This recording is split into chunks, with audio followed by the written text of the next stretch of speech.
저는 오늘 여러분께 한 가지 질문을 먼저 드리고 싶습니다. 여러분은 지금까지 살아오면서 진짜로 죽을 것 같다는 생각을 해본 적이 있으신가요? 시험이 너무 힘들어서, 시련을 당해서, 사업이 망해서, 아니면 그냥 너무 지쳐서 그런 순간이 있으셨다면 그 감각이 어떤 것인지 조금은 아실 겁니다. 몸이 무거워지고 앞이 보이지 않고 이 상태가 끝날 것 같지 않은 그 감각, 글자가 사라지고 새로운 글씨가 천천히 나타난다. 그런데 11살짜리 아이가 그 글자를 종이 위에 눌렀었다면 어떨까요? 배가 고파서, 엄마가 일주일째 돌아오지 않아서, 집에 아무것도 없어서, 도움을 청할 사람도 없어서, 엄마가 안 오면 나는 죽을 것 같아. 이 문장은 소설 속 문장이 아닙니다. 드라마 작가가 쓴 대사가 아닙니다. 실제로 이 지구 위에서, 우리와 같은 하늘 아래에서 한 명의 어린아이가 빈 방 안에서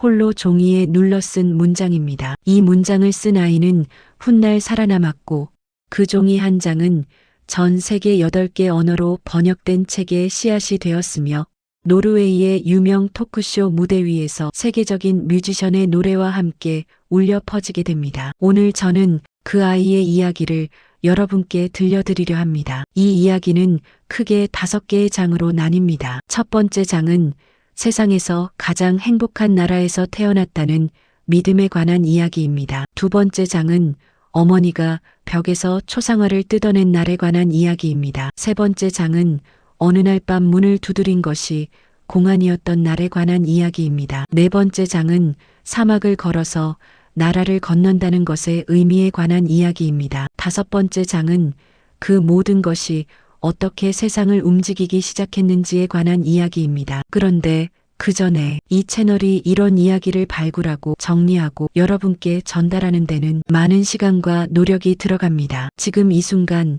구독 버튼과 좋아요 버튼을 눌러주세요. 알림 설정까지 해두시면 다음에 이런 이야기가 올라올 때 가장 먼저 알 수 있습니다. 여러분의 클릭 하나가 이 이야기를 더 많은 사람에게 닿게 합니다. 자, 그럼 이제 시작하겠습니다. 우리가 오늘 이야기할 주인공은 훗날 세상에 자신의 이야기를 꺼내놓으며 이렇게 회상했다고 합니다. 어렸을 때 나는 정말로 세상에서 가장 행복한 나라에 태어났다고 믿었어요. 의심이라는 것 자체를 해본 적이 없었어요. 이 말을 처음 들으면 많은 분들이 의아하게 생각하실 겁니다. 어떻게 그 나라에 살면서 그게 좋은 곳이라고 믿을 수 있냐고요. 그런데 저는 오늘 그 믿음이 어떻게 만들어지는지부터 이야기를 시작하고 싶습니다. 그래야 이 이야기의 무게가 제대로 느껴질 것 같아서요. 북한이라는 나라에서 태어난 아이는 눈을 뜨는 순간부터 아주 정교하게 설계된 세계관 안으로 들어갑니다. 아침에 일어나면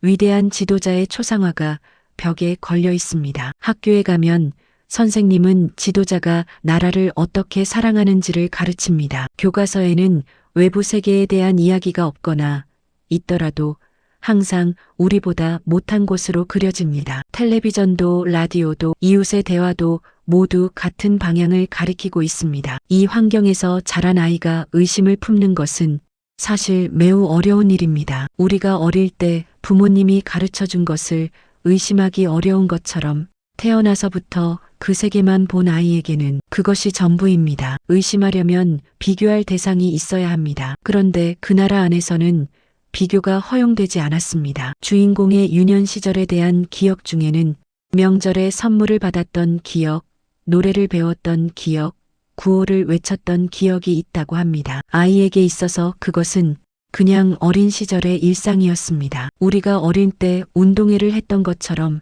소풍을 갔던 것처럼 그것도 그냥 원래 그런 것이었을 겁니다. 그러나 1990년대 중반에 접어들면서 그 원래 그런 것들이 하나씩 흔들리기 시작했습니다. 1994년 북한의 최고 지도자 김일성이 사망했습니다. 이 사건 이후 북한 사회는 여러 가지 의미에서 급격한 변화를 겪게 됩니다. 소련의 붕괴로 인해 외부 지원이 줄어든 데다가 연이은 자연재해와 농업 시스템의 붕괴가 겹치면서 국가 배급 시스템이 사실상 작동을 멈추게 됩니다. 역사가들과 연구자들은 이 시기를 고난의 행군이라고 부릅니다. 이 표현은 북한 당국 스스로도 사용한 것으로 수십만에서 많게는 수백만에 이르는 사람들이 굶주림으로 사망한 시기를 가리킵니다. 정확한 사망자 숫자는 아직까지도 확인이 되지 않습니다. 외부 조사 자체가 허용되지 않는 나라이기 때문입니다. 우리가 지금 알 수 있는 것은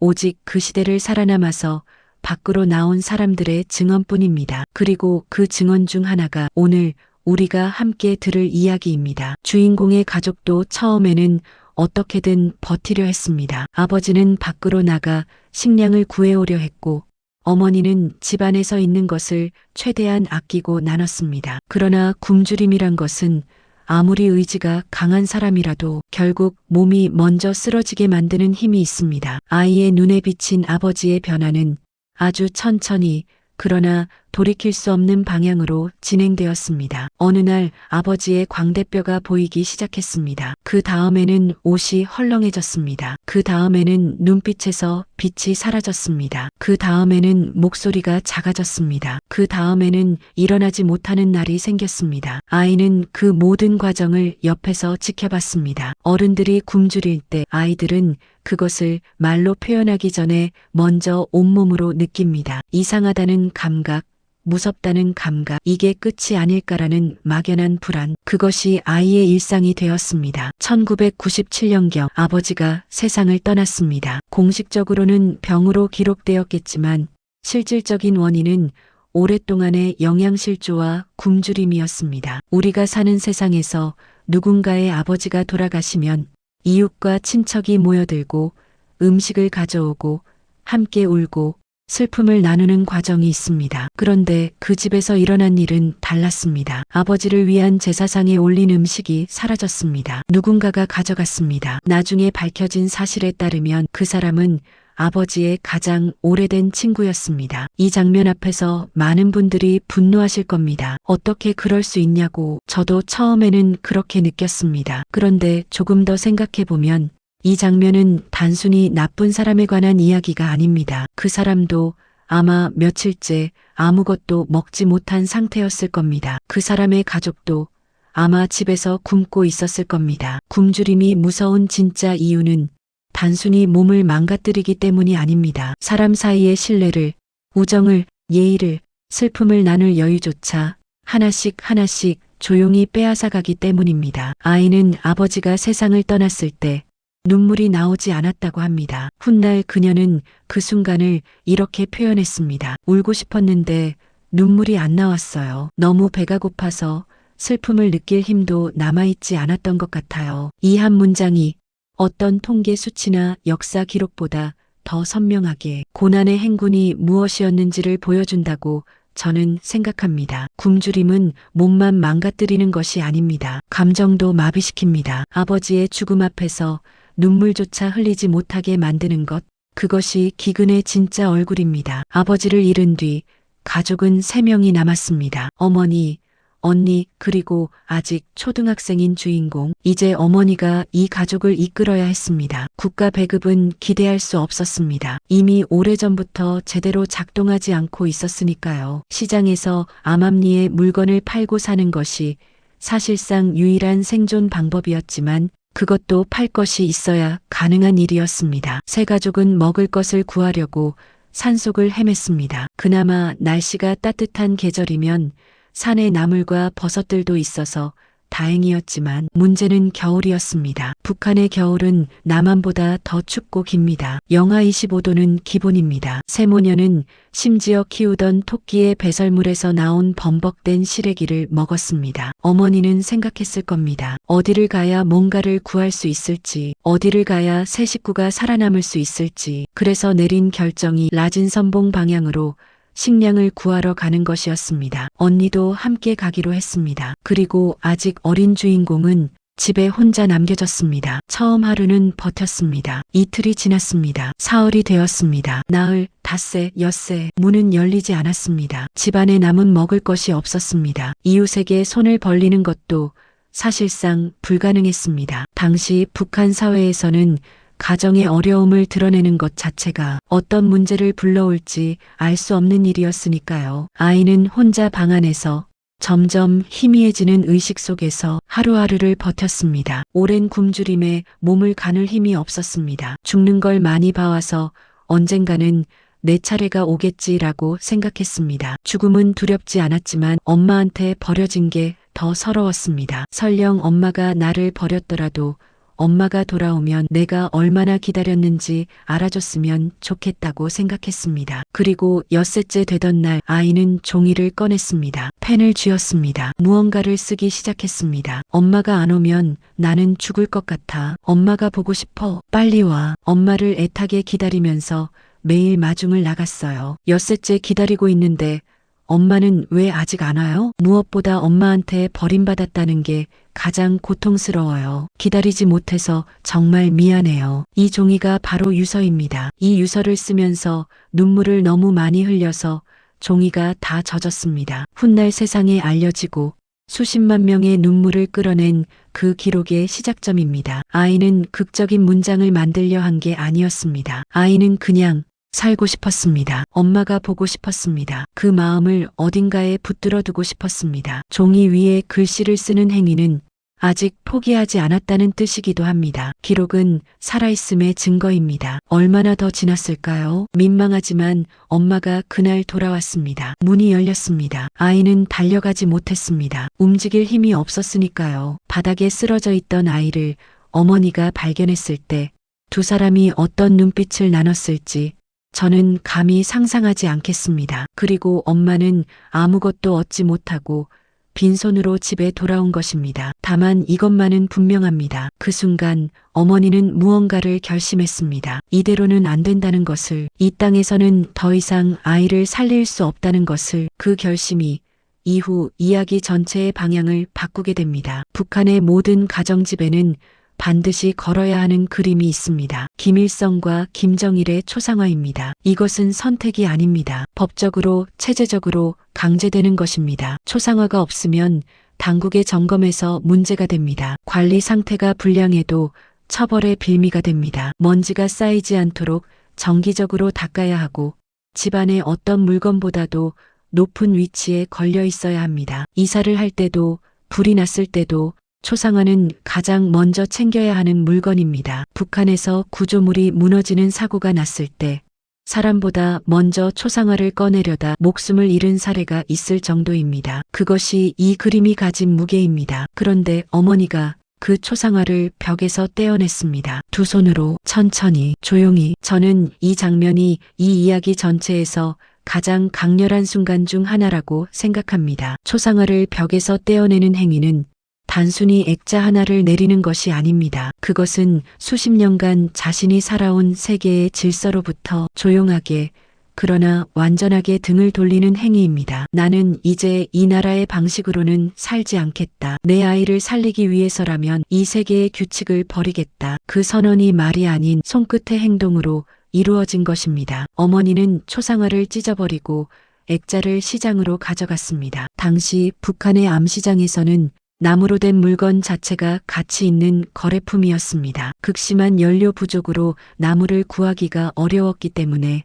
초상화 틀에 사용된 나무 액자는 연료나 다른 목적으로 재활용될 수 있는 자원이었습니다. 그렇게 손에 쥔 얼마의 돈으로 어머니는 아이에게 먹을 것을 사줬습니다. 이 장면에는 아이러니가 있습니다. 지도자의 얼굴이 담긴 초상화가 생존을 위해 거래품이 되는 것, 그 체제가 만들어낸 가장 강력한 충성의 상징이 그 체제가 만들어낸 기근 앞에서 연료나 식량과 바뀌는 것, 어떤 상징도 굶주림 앞에서는 버텨낼 수 없다는 것. 이것은 북한이라는 특수한 나라만의 이야기가 아닙니다. 인간이 극한에 몰렸을 때 어떤 선택을 하는지에 관한 아주 오래된 이야기이기도 합니다. 그러나 이 선택은 동시에 돌이킬 수 없는 길의 시작이기도 했습니다. 초상화를 거래했다는 사실이 발각되면 그것은 단순한 처벌을 넘어서 정치적 범죄로 분류될 수 있는 일이었습니다. 심하면 수용소행이 될 수 있는 행동이었습니다. 어머니는 그것을 알면서도 했습니다. 그리고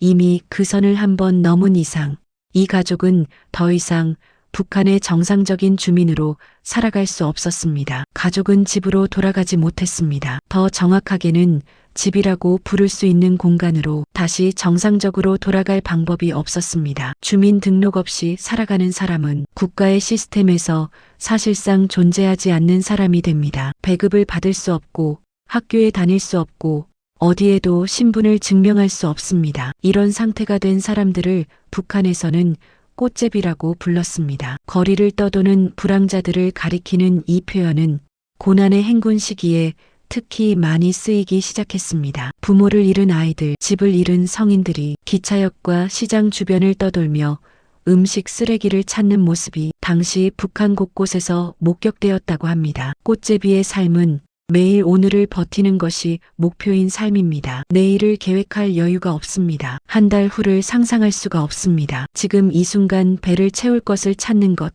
자고 일어날 곳을 찾는 것, 그것이 하루의 전부입니다. 주인공은 그 시간을 이렇게 기억한다고 합니다. 어느 순간부터는 무감각해지는 것 같았어요. 슬픔도 무서움도 희망도 그냥 지금 이 순간만 있었어요. 이 무감각함은 어쩌면 생존을 위한 심리적 방어기제였을 겁니다. 너무 많이 느끼면 버틸 수가 없으니까요. 그러나 어머니는 무감각해지지 않았습니다. 어머니는 계속 앞을 보고 있었습니다. 그리고 어느 시점에 어머니의 눈에 하나의 방향이 보이기 시작했습니다. 두만강, 강 너머에는 중국이 있었고 중국에 가면 먹을 것이 있다는 소문이 들렸습니다. 물론 그것이 얼마나 위험한 일인지 어머니도 알고 있었을 겁니다. 당시 북중 국경은 엄격히 통제되고 있었습니다. 경비대에게 발각되면 총살, 강에서 익사하면 그대로 끝, 건너가더라도 중국 공안에게 잡히면 강제 북송. 그럼에도 사람들은 강을 건넜습니다. 이유는 단 하나입니다. 건너지 않으면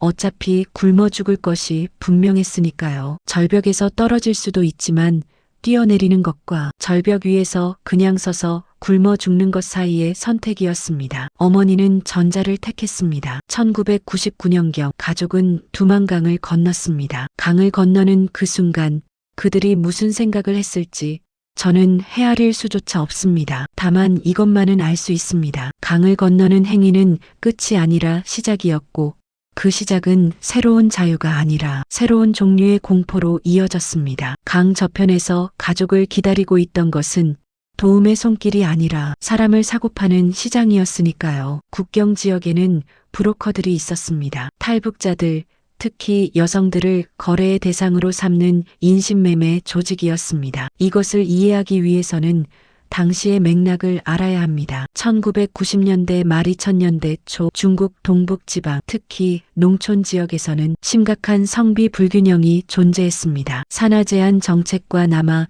선호 문화가 맞물리면서 결혼 상대를 찾지 못한 남성들이 많았고 이 수요를 채우기 위한 방법으로 탈북 여성을 사오는 관행이 생겨났습니다. 가담하는 사람 중에는 같은 조선족, 즉 중국 국적의 한민족도 있었습니다. 같은 언어를 쓰고 같은 문화를 공유하고 어쩌면 비슷한 뿌리를 가진 사람들이 동족을 거래의 수단으로 삼은 것입니다. 이것을 어떻게 봐야 할까요? 단순히 그들이 나쁜 사람들이었기 때문일까요? 아마도 그것만은 아닐 겁니다. 극도로 열악한 경제 상황과 사회 구조 속에서 그 선택으로 내몰린 측면도 분명히 있었을 겁니다. 그렇다고 그 행위가 정당하다는 것이 아닙니다. 원인을 제대로 봐야 제대로 막을 수 있다는 의미입니다. 주인공의 가족은 이 조직에 의해 팔렸습니다. 그런데 여기서 이 이야기에서 가장 역설적인 문장이 등장합니다. 훗날 그녀는 이렇게 말했다고 합니다. 그나마 다행이었어요. 가족이 함께 팔렸으니까, 뿔뿔이 흩어지지 않았으니까요. 인신매매라는 상황에서 가족이 같이 있는 것을 다행으로 여길 수 있다는 것. 이 문장이 얼마나 많은 것을 담고 있는지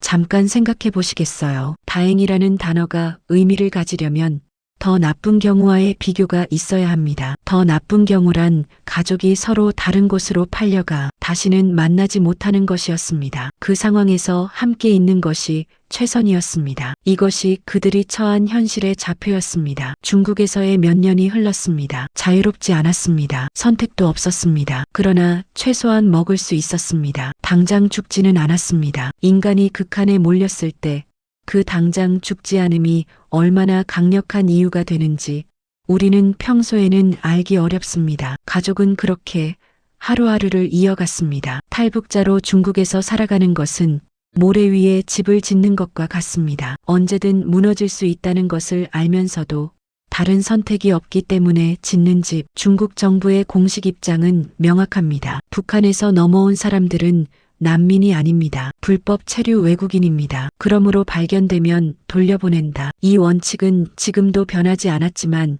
당시에도 그대로 적용되고 있었습니다. 탈북자들이 가장 두려워하는 두 단어가 있습니다. 공안과 강제 북송. 중국의 경찰인 공안에게 발각되면 신분 확인 없이 곧바로 북한으로 보내지는 것이 일반적이었습니다. 그리고 북한으로 강제 송환된 사람에게는 중국에 있었다는 사실 자체가 이미 죄가 됩니다. 외국인과 접촉했는가, 종교 활동을 했는가, 한국 사람을 만났는가, 한국행을 시도하려 했는가, 이 질문들에 대한 답에 따라 처벌의 수위가 결정됩니다. 가장 가벼운 것이 단련대라는 이름의 강제 노역시설, 더 심각한 경우에는 정치범 수용소로 보내집니다. 어느 날 밤 가족이 있던 곳으로 공안이 들이닥쳤습니다. 준비할 시간이 없었습니다. 달아날 곳이 없었습니다. 아무 말도 할 수 없었습니다. 체포되었습니다. 강제 북송의 과정을 많은 탈북자들이 두 번째 지옥이라고 표현합니다. 첫 번째 지옥이 굶주림과 탈출이었다면 두 번째 지옥은 잡혀서 돌아가는 것입니다. 차에 실려 국경으로 향하는 동안 북한 땅이 가까워질수록 심장이 쪼그라드는 느낌이 든다고 합니다. 이제 어떻게 될까라는 공포가 온몸을 지배한다고 합니다. 수용시설로 보내졌습니다. 이곳에서 이루어지는 조사와 처우에 대해서는 많은 탈북자들의 증언이 일관된 내용을 담고 있습니다. 신체 수색은 치욕적인 방식으로 이루어졌습니다. 특히 여성에 대한 수색은 인간으로서의 기본적인 존엄을 철저하게 무너뜨리는 방식이었다는 것이 여러 생존자들의 증언을 통해 알려져 있습니다. 저는 그 구체적인 내용을 여기서 묘사하지 않겠습니다. 그러나 그것이 굴복과 공포를 목적으로 하는 행위였다는 것은 이미 다수의 증언을 통해 기록되어 있는 사실입니다. 어머니의 상태가 급격히 나빠지기 시작했습니다. 수용시설의 열악한 환경, 부족한 식량, 극심한 스트레스, 이 모든 것이 겹치면서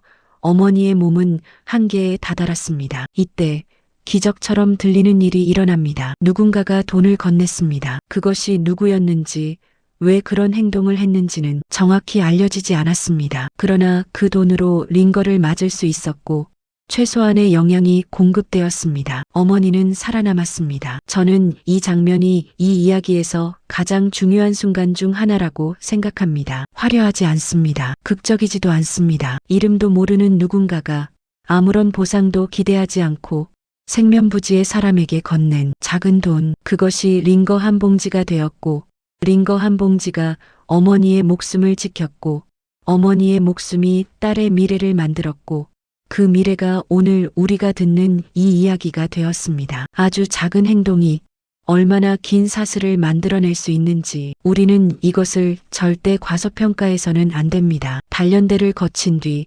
가족은 일상으로 돌아왔습니다. 그러나 그 일상이란 여전히 굶주림과 감시의 일상이었습니다. 무엇 하나 나아진 것이 없었습니다. 중국에서의 몇 년이 무색하게 모든 것이 원점으로 돌아온 것 같았습니다. 어머니는 다시 한번 결심했습니다. 한 번 더. 이미 한 번 잡혀서 어떤 일이 벌어지는지를 몸으로 겪었습니다. 그 공포가 얼마나 컸는지는 직접 겪지 않으면 알 수 없을 겁니다. 그럼에도 어머니는 다시 강을 건너기로 했습니다. 이것을 용기라고 불러야 할까요? 아니면 절박함이라고 불러야 할까요? 저는 그 둘이 결국 같은 것이라고 생각합니다. 희망이 없는 곳에서 한 발을 내딛는 행위. 그것이 용기이든 절박함이든 그 결과는 동일합니다. 2002년 6월 가족은 두 번째 탈출을 감행했습니다. 이번에는 방향이 달랐습니다. 국경 근처에서는 위험하다는 것을 이미 배웠습니다. 가능한 한 빨리, 가능한 한 멀리 사람이 많고 복잡한 도시로 가야 했습니다. 그것이 탈북자들에게 있어서 일종의 보호막이 될 수 있었습니다. 가족이 향한 곳은 대련이었고 이후에는 상하이로 이동했습니다. 대도시에서의 생활은 이전과는 다른 방식으로 살아남는 법을 요구했습니다. 가족이 선택한 것은 가사 도우미 일이었습니다. 중국 대도시에 살고 있는 한국 교민이나 주재원 가정에서 청소와 요리, 아이 돌봄 등을 하는 방식이었습니다. 그 경험 중에서 주인공이 특히 기억하는 장면이 있습니다. 한국인 가정에서 일했을 때 명절이나 특별한 날에 예상치 못한 선물이나 보너스를 받았다고 합니다. 그때 처음 느꼈어요. 아, 사람이 사람에게 이렇게 할 수도 있구나. 이 말이 왜 저를 오래 붙들었냐면 이 말 안에는 이 사람이 그 전까지 경험한 것들의 무게가 담겨 있기 때문입니다. 굶주림 속에서 제사상을 훔친 이웃, 국경에서 가족을 팔아넘긴 브로커, 치욕적인 수색을 자행한 수용시설, 그 모든 것을 겪고 난 뒤 사람이 사람에게 이렇게 할 수도 있다는 것을 새삼 배우는 순간 사람에 대한 신뢰를 회복하는 것이 때로는 생존보다 더 어려운 일일 수 있습니다. 그러나 대도시에서도 완전히 안심할 수는 없었습니다. 불법 체류 신분은 변하지 않았고 언제든 발각되면 다시 잡혀갈 수 있었습니다. 다음 목적지를 찾아야 했습니다. 그리고 그 시점에 하나의 이야기가 들려왔습니다. 몽골 루트. 여러분은 사막을 걸어본 적이 있으신가요? 관광지로 잠깐 발을 디뎌본 것 말고 진짜로 사막을 걸어본 적이요. 몇 시간, 몇십 킬로미터, 물도 없고 음식도 없고 지도도 없고 어느 방향으로 가야 하는지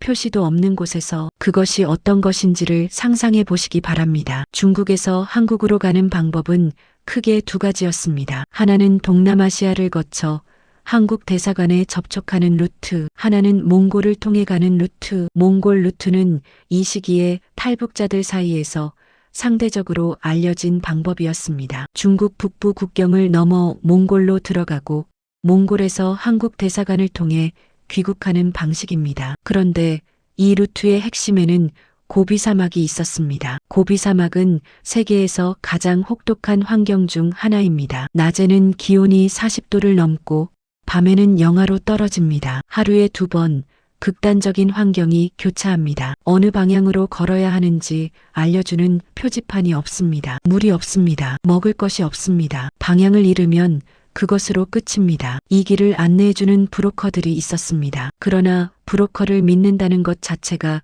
도박이었습니다. 돈을 받고 사막 한복판에 사람들을 버리고 간 사례, 당국에 신고해버린 사례도 있었습니다. 그럼에도 사람들은 그 도박을 선택했습니다. 왜냐하면 지금 이 상태로 있으면 어차피 끝이 보이지 않는 도망 생활이 계속될 것이 분명했으니까요. 가족은 몽골 루트를 택했습니다. 중국 북부를 지나 국경에 다다랐습니다. 그리고 사막으로 들어섰습니다. 걸었습니다. 끝이 없을 것 같은 모래밭을, 방향을 가늠할 수 없는 하늘 아래를, 낮에는 타오르는 열기 속을, 밤에는 뼈를 파고드는 한기 속을. 발이 부르텄을 겁니다. 입술이 갈라졌을 겁니다. 눈에 들어오는 모래가 시야를 막았을 겁니다. 한 걸음을 떼는 것이 이미 죽음과 맞닿은 행동이었습니다. 그럼에도 걸었습니다. 몽골 국경을 넘었습니다. 몽골 경비대에게 발각되었을 때 그들이 어떻게 처리하느냐가 전부를 결정했습니다. 이 시기 몽골은 탈북자들을 일정한 절차에 따라 수용하는 방식을 취하고 있었습니다. 중국으로 돌려보내지 않고 수용시설에 머물게 하면서 한국행 절차를 밟을 수 있게 해줬습니다. 가족은 수용시설에 들어갔습니다. 수용시설에서의 대기, 이것도 쉬운 일이 아닙니다. 언제 끝날지 모르는 기다림은 사람을 무너뜨리기도 합니다. 그러나 이 기다림에는 끝이 있었습니다. 끝이 보이는 기다림은 끝이 없는 도망과 다릅니다. 절망과 희망의 차이는 때로는 그것뿐입니다. 이것이 언제 끝나는지 알 수 있는가? 없는가. 2006년 9월 마침내 그날이 왔습니다. 한국으로 가는 비행기에 올랐습니다. 창밖으로 하늘이 보였습니다. 구름이 보였습니다. 그리고 비행기가 고도를 낮추기 시작하면서 인천 앞바다가 눈에 들어왔습니다. 그녀는 그 순간을 이렇게 기억합니다. 그 바다를 보면서 천국이 있다면 저런 곳이 아닐까 생각했어요. 저는 이 한 문장을 처음 접했을 때 한동안 아무 말도 할 수가 없었습니다. 11살에 유서를 쓴 아이가, 아버지의 죽음 앞에서 눈물을 흘리지 못했던 아이가, 사막을 걸어서 나라를 건넌 사람이 비행기 창밖으로 보이는 바다를 보며 그것을 천국이라고 했습니다. 그 말 한마디 안에 얼마나 많은 시간과 고통과 기다림이 담겨 있는지 한국에 내렸습니다. 공기가 달랐습니다. 사람들이 달랐습니다. 거리가 달랐습니다. 모든 것이 낯설었지만 잡혀갈 걱정을 하지 않아도 된다는 것, 도망치지 않아도 된다는 것, 그것만으로도 천국이었습니다. 그러나 정착의 과정은 결코 쉽지 않았습니다. 탈북자들은 한국에 도착하면 하나원이라는 정착 지원 시설에서 일정 기간 교육을 받습니다. 한국 사회의 기본 시스템, 언어의 차이, 문화적 맥락, 직업 탐색, 생활 방식, 이 모든 것을 단시간 안에 익혀야 합니다. 그런데 사실 가장 어려운 것은 그런 것들이 아닐 수 있습니다. 언어는 같지만 세계가 다릅니다. 북한에서 배운 한국어와 남한의 한국어는 어휘도 다르고 억양도 다르고 문화적 맥락도 다릅니다. 사람들이 당연하게 쓰는 표현들을 이해하지 못할 때, 당연하게 아는 것들을 모를 때, 그 시선과 어색함을 감당하는 것, 외국에서 이민을 온 사람보다 때로는 더 어려운 상황이 생깁니다. 외국인은 처음부터 다른 사람으로 인식되기 때문에 모르는 것이 당연합니다. 그러나 같은 언어를 쓰는 사람이 이런 것도 모른다면 그 어색함은 더 복잡하게 다가올 수 있습니다. 그럼에도 그녀는 학교를 다녔습니다. 고등학교 과정을 마쳤습니다. 그리고 2009년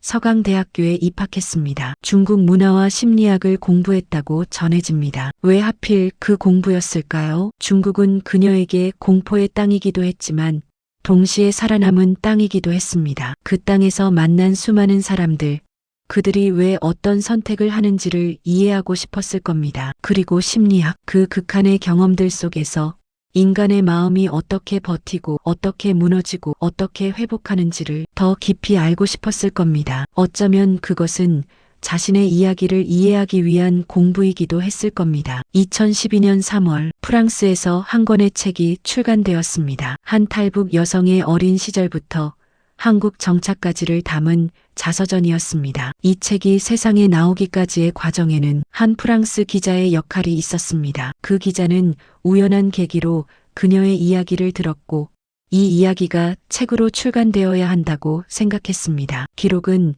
기록하는 사람이 있어야 남습니다. 아무리 강렬한 경험도 누군가가 그것을 듣고 남기지 않으면 사라집니다. 그 기자의 역할이 11살에 쓰인 유서가 수십 년 뒤에 책이 되는 연결고리를 만들었습니다. 한국에서는 11살의 유서라는 제목으로 번역되어 출간되었습니다. 이 제목은 단순히 책 내용의 요약이 아닙니다. 11살의 아이가 쓴 유서, 그것이 이 사람의 이야기 전체를 하나의 문장으로 담아내는 제목입니다. 그리고 그 제목이 독자들에게 전달하는 것은 정보가 아니라 감각입니다. 11살, 유서, 이 두 단어의 조합이 만드는 충격은 어떤 설명보다 강력합니다. 책은 반향을 불러일으켰습니다. 단순히 탈북 증언서로서의 가치를 넘어서 한 인간의 성장 이야기로, 어머니와 딸의 이야기로, 생존에 관한 보편적인 이야기로 다양한 독자들에게 닿았습니다. 8개 언어로 번역되었습니다. 유럽과 아시아,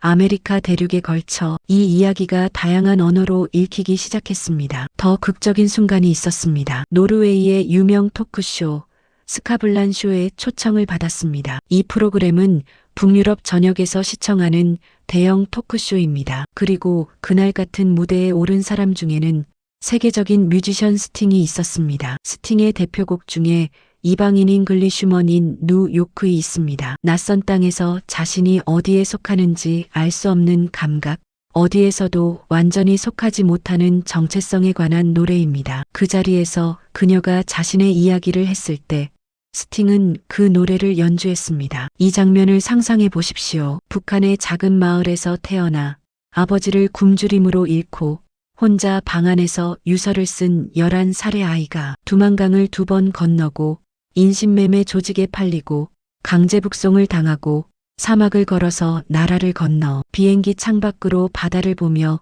천국이라고 했던 그 사람이 지금 노르웨이의 텔레비전 스튜디오에 앉아 있습니다. 세계적인 뮤지션이 그녀를 위해 노래를 연주하고 있습니다. 수백만 명의 시청자가 그 화면을 바라보고 있습니다. 이것이 현실입니다. 이것이 실화입니다. 저는 이 장면이 너무나 영화 같아서 처음에는 과장이 아닐까 하는 생각도 했습니다. 그러나 동시에 이런 생각도 했습니다. 영화보다 더 영화 같은 일들이 세상에는 실제로 일어납니다. 그리고 그런 일들은 대부분 어떤 한 사람이 끝까지 살아남았기 때문에 가능합니다. 이야기를 가진 사람이 있어야 이야기가 세상에 나올 수 있습니다. 그녀는 대학을 다니는 동안 그리고 졸업 후에도 북한 인권 활동을 계속했습니다. 각종 강연, 인터뷰, 국제 행사에서 자신의 경험을 증언하는 일, 이것이 왜 어려운 일인지 직접 겪어보지 않으면 알기 어렵습니다. 트라우마가 담긴 기억은 그것을 꺼낼 때마다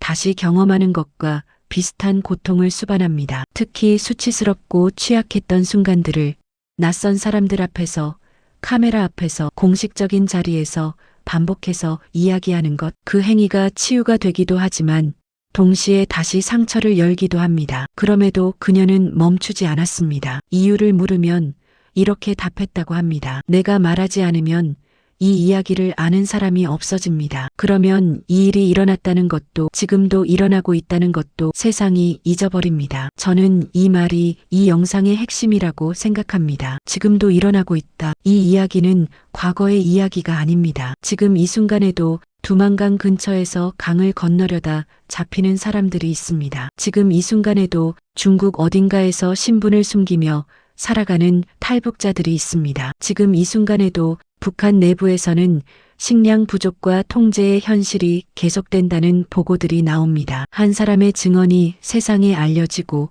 책이 8개 언어로 번역되고 노르웨이 토크쇼에 나온다고 해서 그 모든 것이 달라지지는 않습니다. 그러나 아무도 모르는 것과 누군가는 아는 것 사이에는 분명히 차이가 있습니다. 이 이야기에서 3가지 메시지를 남기고 싶습니다. 첫 번째는 이것입니다. 극한의 가난은 사람이 나빠져서 무너지는 것이 아닙니다. 제사상을 훔친 사람, 동족을 거래의 대상으로 삼은 사람, 공포에 굴복해서 누군가를 신고한 사람, 이 모든 이들을 단순히 나쁜 사람으로 분류하면 우리는 진짜 원인을 보지 못하게 됩니다. 사람이 살려고 무너지는 환경, 그 환경을 만든 구조, 그것을 봐야 합니다. 두 번째는 이것입니다. 기록은 생존의 흔적이고 한 사람의 증언이 세계의 시선을 움직일 수 있습니다. 11살의 아이가 빈방 안에서 종이에 눌러 쓴 몇 줄의 글씨가 수십 년 뒤에 8개 언어로 번역되었습니다. 아무도 읽지 않을 것 같았던 그 유서가